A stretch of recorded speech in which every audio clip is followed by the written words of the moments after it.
नमस्कार दोस्तों, चैनल के ऑनलाइन प्लेटफॉर्म पर आपका स्वागत है। मैं अभय कुमार।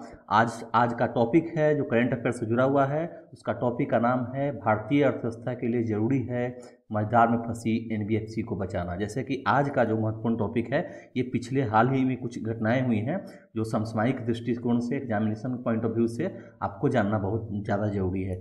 इसी का एक महत्वपूर्ण जो करंट अफेयर आपके सामने प्रस्तुत है। इसका टॉपिक है कि आखिर किस प्रकार हम एनईएफसी बैंक जो नॉन बैंकिंग फाइनेंशियल कंपनीज हैं उनको किस प्रकार हम कर्ज से बचा सकते हैं, क्योंकि वो बहुत ज़्यादा कर्ज में डेप्ट में जाती जा रही है, चली फंसती हुई जा रही है, जिससे भारतीय इकोनॉमी को उससे घाटा हो रहा है। बैंकिंग सेक्टर में खासकर इसको ध्यान देना है। दोस्तों, सबसे पहले आपसे ये क्लास सेशन शुरू करने से पहले आपको ये बोल दूं कि अभी तक जिन्होंने इस चैनल को सब्सक्राइब नहीं किया है वो कृपया चैन गढ़ आईएएस जाए यूट्यूब पर और पहले उसको सब्सक्राइब कर ले और बेल आइकन याद से दबा दे ताकि आगे कोई भी आपको वीडियोज आएंगी उसको अब तक उसकी पहुंच सुनिश्चित हो पाएगी। साथ ही साथ लाइक कमेंट और शेयर करना जरूर कभी नहीं भूले, जरूर इसको कर दें, क्योंकि बार बार मैं देख रहा हूं कि आप लोग क्लास देखते हैं लेकिन आपको याद नहीं रहता है। ये जाहिर सी बात है कि सबके साथ होता है, स्वाभाविक है। लेकिन आप सबसे पहले मैं बोलने के साथ ही अगर आप कमेंट कर देते हैं, आप सब्सक्राइब कर देते हैं, आप नोटिफिकेशन बेल दबा देते हैं तो ये इससे होता क्या है कि आपको आगे आप भूल नहीं पाएंगे और इसके साथ होगा कि हम फिर अगली वीडियो के लिए आपको बार बार मुझे बोलना नहीं पड़ेगा। ऐसे मैं बार बार आपको याद दिलाता रहूँगा। फिर आते हैं हम आज का टॉपिक पर। तो सबसे पहले शुरू करते हैं। आज का ये टॉपिक है, ये देखिए, ये सबसे पहले हमको जानना है कि भारतीय अवस्था के लिए हम एनबीएफसी जो बैंक जो कर्ज में फंसते जा रहे हैं उसको बचाना क्यों जरूरी है। अब पहले एनबीएफसी का कॉन्सेप्ट जानिए। ये देखिए आरबीआई बैंक है और आरबीआई से बहुत सारा जो है ना कंपनी जो होता है, छोटे छोटे संस्थान जुड़े हुए हैं। ये जो होता है ये लोन आरबीआई से जुड़ा है, लेकिन आरबीआई टाइप का इसमें बैंक का खाता नहीं खुलता है, लेकिन ये ऑलरेडी क्या करते हैं, कुछ ना कुछ सहायता प्रदान करते हैं और ये बहुत सारे ग्रामीण सेक्टर में या बहुत भारत का बहुत बड़े बाजार में इनका योगदान होता है और इनके जरिए क्या होता है कस्टमर तक पहुंच सुनिश्चित हो पाती है, आसानी से सुनिश्चित हो पाती है। इसमें जुड़ा हुआ कौन कौन सा, जैसे इन्वेस्टमेंट कंपनी होंगे, non banking financial companies factors जो होंगे, उसके बाद इंफ्रास्ट्रक्चर फाइनेंशियल कंपनी आईएफसी से जुड़ा हुआ है और भी माइक्रो फाइनेंस इंस्टीट्यूशन जुड़े हुए हैं, लोन कंपनीज है, सिस्टमेटिकली इंपॉर्टेंट कोऑर्डिनेशन कंपनी, इस टाइप के जो है ना असेट फाइनेंस कंपनी है। ये तरह तरह का ये जो छोटा छोटा संस्थान है ना, ये इस आरबीआई से क्या हुआ है अनुबंधित है और ये क्या करता है लोन देने का काम करता है, छोटा मोटा क्रेडिट जमा करता है, इत्यादि का काम इसका है। अब जैसे इसमें क्या होता है कि इससे फायदा क्या है कि बैंक पर प्रेशर जो है, बोझ जो है कस्टमर्स का, वो उसको ये बांट लेता है। ये इसके लिए बहुत ज़्यादा जरूरी हो जाती है। अब आगे बात करते हैं इसी टॉपिक में कि अब जो है इस सुर्खियों में क्यों है। तो आपको जानना सबसे ज़्यादा जरूरी इसलिए है कि आप जब तैयारी कर रहे हैं तो आपको ये जानना छाटना बहुत जरूरी होता है कि एग्जामिनेशन पॉइंट ऑफ व्यू से हमको कौन सा टॉपिक पढ़ना है और कौन सा करंट हमारे लिए ज़्यादा इंपॉर्टेंस रखता है एग्जामिनेशन के लिए। तो यहाँ देखिए सुर्खियों में क्यों है। पिछले कुछ वर्षों में बैंकों की तरफ से फंड उपलब्ध कराने में आनाकानी की जा रही है। जैसे कि एक संस्था है, एक कंपनी, कॉर्पोरेट, ये कंपनी टाइप का है, बैंकिंग संस्थान है जो लोन लेकर अपना काम करती है, IL&FS। दूसरा एक है DHFL। ये जो है ना, ये वित्तीय संकट इनके साथ क्यों आ रहा है, क्योंकि इन्होंने जो पहले क्रेडिट किया होगा या लोन लिया होगा उसको चुकाया नहीं, वो कारण जो भी रहा हो, इनको लोन उपलब्ध नहीं हो रहा है, इनको फंड नहीं मिल रहा है। उसके पश्चात फिर अपने अभी देखा, अभी भी ये समस्या चल रही है। कोरोना जैसी महामारी ने देश की गैर बैंकिंग वित्तीय संस्था मतलब NBFC non banking company financial company जो है, इसके ढांचे को बुरी तरह से प्रभावित कर दिया, हिलाकर रख दिया। ऐसे में इन परिस्थितियों से उबरने के लिए हाल के वर्षों में कई समितियां गठित हुई। समितियां क्यों गठित होती है आप कमेंट कर बताइए। नियम कानूनों को सख्त किया गया, वित्तीय मैदान में फंसी एनबीएफसी के लिए अतिरिक्त फंड जुटाने की व्यवस्था की गई। लेकिन आज भी देश के हजारों एनबीएफसी की वित्तीय स्थिति जस की तस बनी हुई। देखिए क्या होता है कि जब बैंक में साख सीजन नहीं होता है, बैंक कभी कभी क्या होता है कि उनका जो कर्ज दिए होते हैं कर्ज नहीं वापस मिल पाता है, एनपीए की समस्या बढ़ जाती है। इसी टाइप का इसमें एनबीएफसी में क्या होता है कि ये लॉकडाउन आने के बाद क्या हुआ कि इसका ट्रांजेक्शन बहुत कम हो गया। दूसरा हुआ कि बहुत पहले से घाटे में चल रही थी, लोन क्रेडिट किसी के पास था, उसने चुकाया नहीं टाइम पर। इसमें क्या हुआ कि बहुत सारी समितियां, सरकार ने समितियां गठित की, किसी भी तरह इसको हम फाइनेंस करके रीफाइनेंस करेंगे सरकार की तरफ से, बैंक क्या करेगी, इसको बचाने की बहुत ज़्यादा जरूरत है। उसके लिए फंड जुटाना पड़ेगा, तो फंड लेके इसको किसी भी तरह इसको जिंदा करना है, जीवित करना है। लेकिन फिर भी लाख प्रयास के बावजूद ये समस्या अभी तक खत्म नहीं हुई। ये बहुत ही ज़्यादा इसकी गंभीर मुद्दा है किसी भी आर्थिक व्यवस्था के लिए। यहाँ देखिए अब है कि हमको क्यों पढ़ना है। तो देखिए ये जो सबसे पहले है ना, ये आप जान लीजिए कि ये जो एग्जामिनेशन पॉइंट ऑफ व्यू से बहुत जरूरी है। क्यों? आप कोई भी एग्जामिनेशन का प्राइमरी परीक्षा जैसे यूपीएससी, कोई भी स्टेट पीसी की तैयारी करें, साथ साथ मुख्य परीक्षा में खासकर जो आर्थिक सेक्शन है, जो आर्थिक जो हम पढ़ते हैं, खासकर जो पेपर 3 है हमारा, तृतीय प्रश्न पत्र जो है, उसमें जो हम इकोनॉमिक्स का जो चैप्टर आता है, तो इकोनॉमिक्स को करंट से भी जोड़ के पूछते हैं, तो इससे संबंधित प्रश्न है, इसलिए आपको ये पढ़ना जरूरी है कि हमको इसमें कोई दिक्कत ना हो। दूसरे साथ साथ हम लोग देख रहे हैं कि पिछले 6 महीनों में खासकर जो विदेशी अंतर्राष्ट्रीय संस्थाएं हैं जो रेटिंग देती हैं, वो रेटिंग के कारण ही जो है विदेशी संस्थाएं किसी भी देश में निवेश करना चाहता है। रेटिंग अगर अच्छा रहा तो मान के चलते हैं कि हमारा पूंजी नहीं डूबेगा तो इन्वेस्ट करेंगे। तो ये जो संस्थाएं हैं, फिच, मूडीज, क्रिसिल, ये सब रेटिंग एजेंसियां है। तो इन्होंने कहा क्या है कि अगर बैंकों के एनपीए में वृद्धि पर ध्यान नहीं दिया गया तो एनबीएफसी की समस्या और बढ़ सकती है। ऐसे में संभालना और जरूरी हो गया है। क्यों?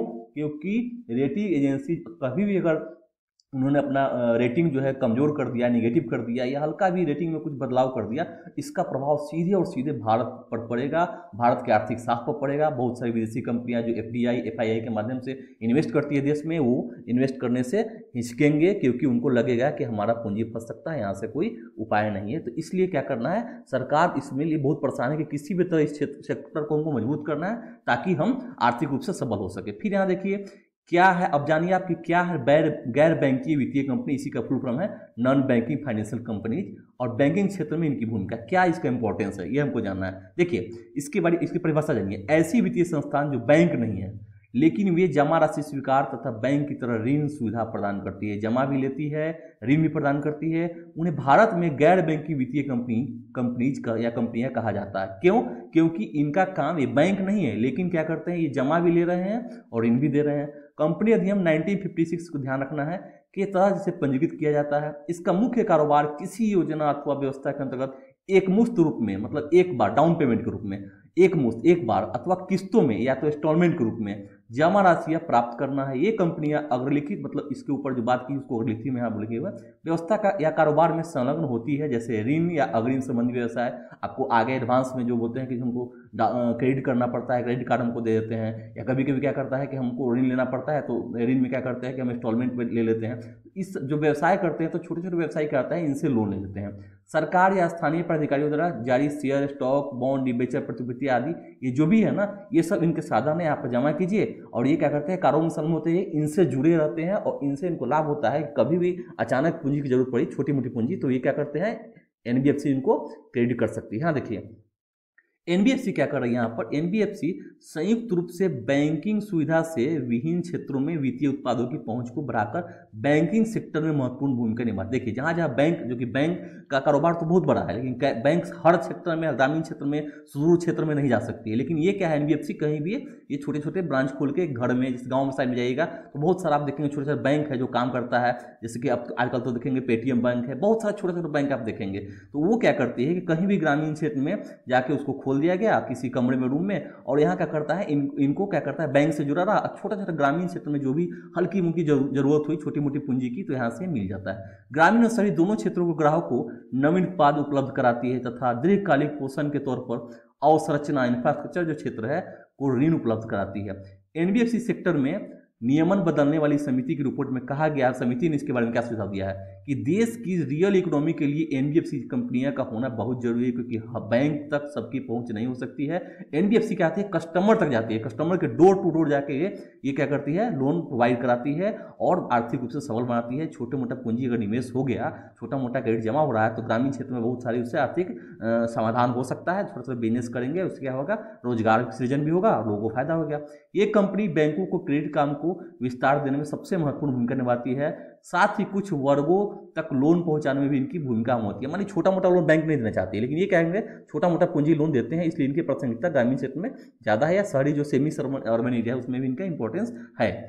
आरबीआई की बैंकिंग ट्रेड एक प्रोग्रेस, एक रिपोर्ट आई थी, इस प्रोग्रेस का नाम है, के मुताबिक 2009 से 2019 के दौरान देश की वाणिज्यिक बैंक, जो कमर्शियल बैंकिंग है सिस्टम है, के माध्यम से सालाना कर्ज वितरण में 10.5% की औसतन वृद्धि हुई, आप सोच सकते हैं। जबकि एनबीएफसी ने 18% की दर हासिल की है, मतलब इससे भी ज़्यादा ये बढ़ गया। ठीक है, 2013 से देश के जीडीपी के मुकाबले 51.9% कर्ज बैंक दे रहे थे, जो 2019 में घटकर 50.7% रह गया। बैंक का यहाँ क्या हो रहा है कि रोल कम होते जा रहा है, लेकिन एनबीएफसी की ओर से दिए गए कर्ज का हिस्सा 8.6% से बढ़कर 11.6% गया। अब यहाँ देखिए बैंक लोन कम दे रही है, लेकिन एनबीएफसी का लोन उसका दायरा है बढ़ रहा है। तो इसका मतलब है कि इसका इंपॉर्टेंस है, लोग इसको पसंद कर रहे हैं, तो इसका होना इसलिए जरूरी है।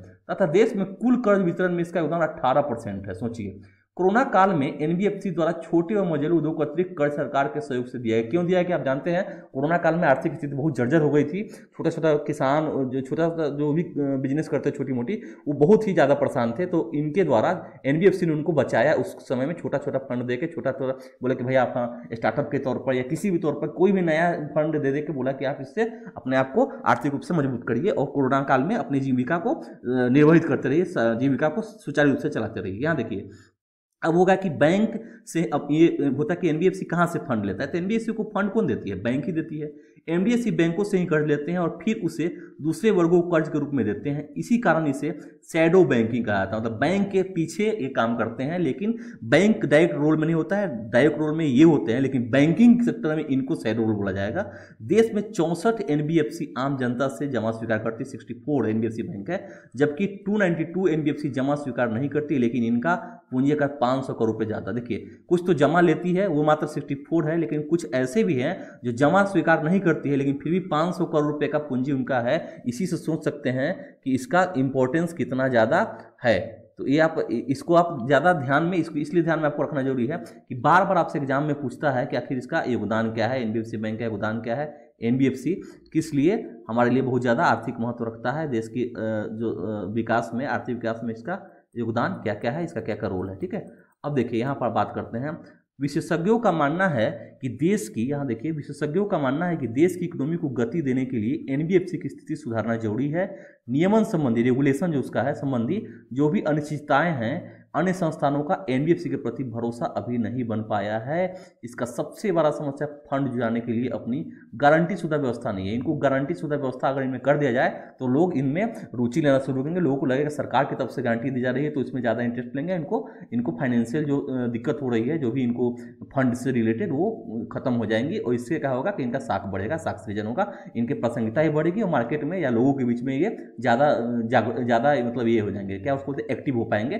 तो ये भी देखिए, जब भी वित्तीय संकट जैसी परिस्थितियां उत्पन्न होती है तो सबसे पहले बैंक और दूसरे संस्थान एनबीएफसी को फंड देने से हाथ खींचते हैं। क्यों? कि उन्हें लगता है कि पहले तो अपना तो बचा ले, दूसरे को इनको क्या दिया जाए। इस समस्या के समाधान के बाद ही मजबूत और एनबीएफसी सेक्टर की नींव रखी जा सकेगी। पहले तो फंडिंग का व्यवस्था कीजिए, इसके लिए अलग से कुछ न कुछ रूल बनाना होंगे ताकि इसकी समाधान हो सके। तो देखिए, ये था एनबीएफसी से जुड़ा हुआ मुद्दा। अब इससे जुड़ा एक प्रश्न है जो आपके लिए है, तो पहले प्रश्न को करिए आप। प्रश्न है, गैर बैंकिंग वित्तीय कंपनियां, जो भी है company NBFC, non banking financial companies के संदर्भ में निम्नलिखित कथनों पर विचार कीजिए। पहला ऑप्शन है, यह बैंकिंग अधिनियम 1934 के तहत पंजीकृत होती है। दूसरा है, इसके माध्यम से सरकार स्थानीय प्राधिकरण, लोकल गवर्निंग बॉडी जो है, अन्य विपणन युक्त प्रतिभूतियों द्वारा जारी शेयर या बॉन्ड, डिबेंचर, सिक्योरिटी के अधिग्रहण एवं व्यवसाय संबंधी ऋण दिए जाते हैं। आपको मैंने बताया था, ऊपर हमने पढ़ा था। अभी दोनों में आपको कौन से कथन सत्य है उसकी चर्चा करनी है। ऑप्शन ए है केवल एक, ऑप्शन बी है केवल दो, ऑप्शन सी है एक और दो दोनों, ऑप्शन डी है न तो एक और न ही दो। अब आप इसको बताइए कि ये कौन सा इसमें सही है। तो आपको 10 सेकेंड का मैं समय देता हूं। मैं ऐसा करता हूं कि आपने जरूर टिक लगा लिया होगा। देखिए, इसका सही आंसर जो है ऑप्शन 2 है, केवल 2, क्योंकि यहाँ देखिए आपको मैंने बताया था कि यह बैंकिंग अधिनियम 1956 के तहत पंजीकृत होती है, ना कि 1934 के तहत। बाकी ये काम तो आपको करती है, आपको मैंने बताया था कि ये काम इनका है। ये देखिए, इसका आंसर बी मैंने यहाँ लिख भी दिया है कि एनबीएफसी कंपनी अधिनियम 1956 के तहत पंजीकृत की जाती है। इसको आप ध्यान में रखेंगे। तो दोस्तों, आज का ये प्रोग्राम जो है खत्म हुआ। आपको फिर से एक बार रिक्वेस्ट कर रहा हूँ कि अभी भी जिन्होंने इस चैनल को सब्सक्राइब नहीं किया है, नोटिफिकेशन बेल नहीं दबाया है, वो प्लीज़ इस चीज़ को कर ले ताकि अधिकाधिक वीडियो आपके पास जल्दी पहुंच सके। जैसे ही वीडियो आएगा नोटिफिकेशन आपका ऑन रहेगा, आपको मिल जाएंगे। आपको सुविधा हो जाएगी कि ये वीडियो आने वाला है, तो पहले से प्रिपेयर होकर बैठे रहेंगे। तो ये आपके लिए भी ज़्यादा आवश्यक हो जाती है और हमारे लिए तो है ही। साथ ही साथ इसके अलावे आप इस वीडियो, और भी कोई दोस्त है जो ग्रामीण सेक्टर में है या अभी तक इस चैनल के बारे में नहीं जानते हैं या आप चाहते हैं कि वो भी इनसे जुड़े, तो उनको जरूर इसके बारे में आप प्रीफर करें और इस लिंक को शेयर करें ताकि वो भी देख पाए। ठीक है दोस्तों, इसी के साथ इस सेशन का मैं अंत करता हूं और फिर अब नेक्स्ट सेशन में एक नए समसामयिक घटना के साथ आपके सामने उपस्थित होऊंगा। तब तक के लिए अपना ख्याल रखिए। धन्यवाद दोस्तों।